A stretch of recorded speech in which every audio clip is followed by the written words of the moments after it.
Hello viewers, আসসালামু আলাইকুম। আসলে সকলেই ভালো আছেন।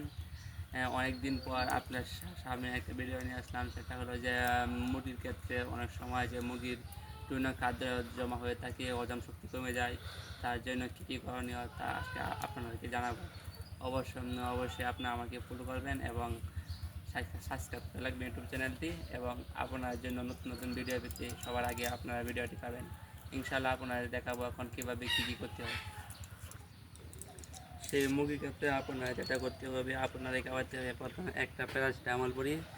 ও মুরগির শরীরে অবশ্যই জ্বর থাকবে, তার জন্য একটা প্যারাসিটামল বড়ি খাওয়াতে হবে। তারপর খাওয়াতে হবে যে একটি গ্যাস্ট্রিকের বড়ি খাওয়ালে অনেক সময় যে মানুষের ক্ষেত্রে অনেক গ্যাস্ট্রিকের সমস্যা হয়, তার জন্য ওজন শক্তি কমে যায়। তার জন্য একটা গ্যাস্ট্রিকের বড়ি অবশ্যই মুরগিকে খাওয়াতে হবে। সে আপনার খাওয়ানোর বড়ি মুরগিকে খাওয়ালে চলবে, তার জন্য মুরগির ওজন শক্তি বাড়বে। তার জন্য আমি প্রথমে দুটো বই লইছি। আপনারা খেলবেন যে বড় মুরগি তাহাতে অবশ্যই আস্তে একটা বড়ি কেমন লাগবো তাদেরকে 3 থেকে 4 কেজির জন্য একটা ফুল বড়ি কেমন লাগবো। আর যদি আপনারা মুরগি কম থাকে ওজনে, তার জন্য তার বড়িটার মধ্যে ভাগ করে অর্ধেকটা খাওয়াতে পারবেন।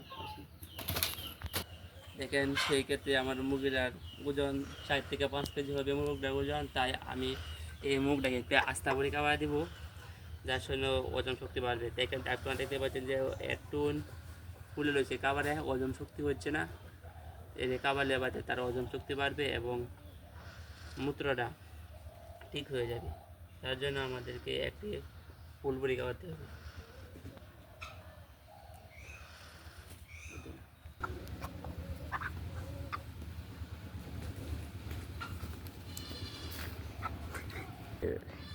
আপনারা মুরগি অবশ্যই গ্যাস্ট্রিকের বড়ি এবং প্যারাসিটামল বড়ি খাওয়ায় যদি আপনারা সঠিক চিকিৎসা না পান, তাহলে অবশ্যই আমার কাছে কমেন্ট করতে পারেন। নিশ্চয়ই আমি আপনাকে বিস্তারিত জানাতে চেষ্টা করব।